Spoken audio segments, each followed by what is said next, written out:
Hey, so it's been a minute. I know, it's been a rough year for me, personally, but I have had a breakthrough in my professional career that I kind of wanted to talk about in this video today with you. So if you've had any kind of job before, which I'm pretty sure 99% of you have, then you've probably heard the sentiment that you shouldn't burn bridges when you're leaving a job.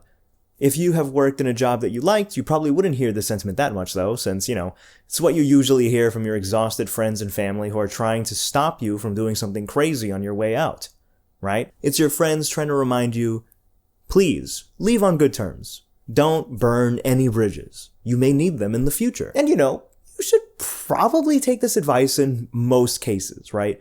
Be polite on your way out. Cordial. Because after all, you did have a good working relationship with these people for an extended period of time. Most likely.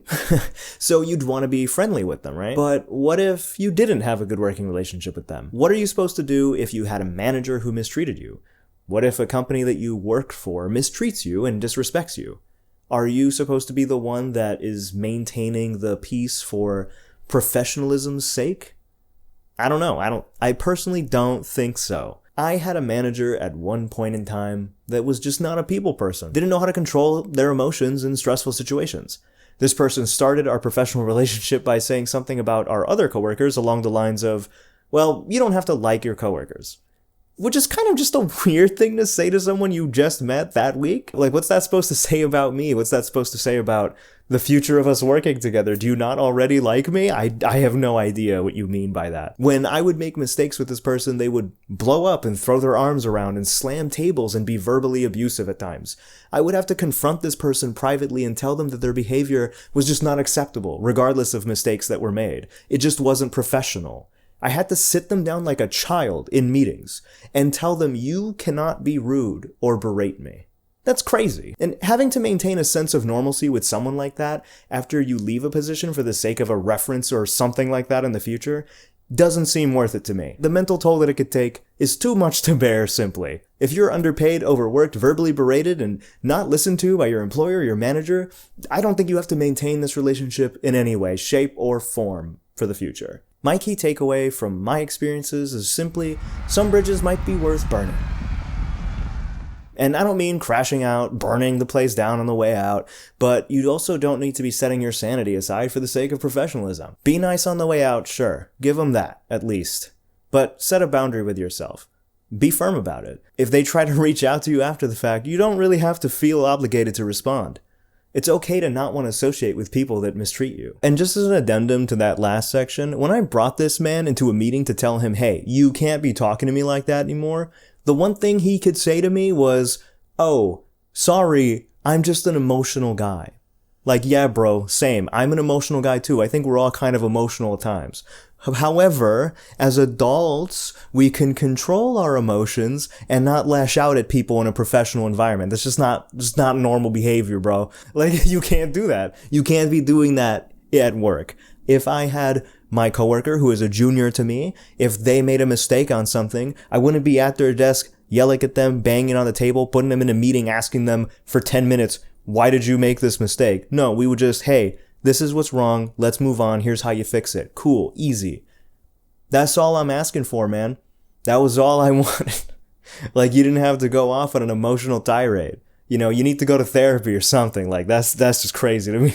And the craziest thing to me about that whole situation with my previous manager was that even after 5 years of working together, our last one-to-one, the only thing he could say to me, like the final thing he said to me to close off our final one-to-one was, yeah, for the last 5 years, you were really good and you did a lot better than the people who had the job before you, but, so thanks for not sucking. Like, the other people sucked and, so thanks for not sucking. All I could do was laugh. Like, I'm just like, okay, thanks. What am I supposed to say to that? Like, how do you close off a conversation with someone like that? Like, that's just so weird. Dude's weird. I don't know. Therapy, again. Go to therapy. I don't know. Like, figure your life out, dude. Oh, man. Glad that's over. Even though we are talking about professional relationships in this video, I think that you can easily apply this mindset to personal relationships too. If you are maintaining a relationship with a toxic person to simply keep the peace within a friend group or your family, what is that costing you? What does the veneer of peace cost you to maintain? And how long can you maintain that? You don't have to hold space in your life for people that don't respect you, whether they be professional or personal. You would be maintaining order for the sake and comfort of other people while condemning yourself to misery. Maintaining relationships is crucial, but knowing when to sever them is equally important in my book. Yeah, okay, I know. This probably came off as a much more dramatic video and maybe a little bit more of a negative video than I'm usually used to making on this channel, but I think I needed to get a lot of stuff off my chest. And for the record, I'm doing a lot better now. So, we've left the toxic job, we're moving on to brighter futures, we're doing a lot better, we're getting back to making YouTube videos. Look at this, wow, you, me, who would have thought? Wow, we're here, right? So yeah, look forward to seeing more videos from me in the future. I've done some Sonic stuff, gaming channel, if you see Yickman Gaming. We just completed a Sonic Adventure Let's Play. Yeah, don't... Dude, I'm a professional. Dude.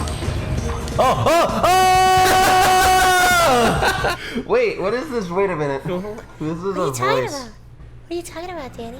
What if I just talk like this for the rest of the Let's Play? It's too good. It's a little good. So I've been making some content on that channel. If you haven't subscribed, go check that out.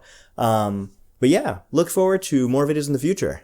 Stay tuned, stay safe, and take care of yourselves. It's rough out there. Peace out.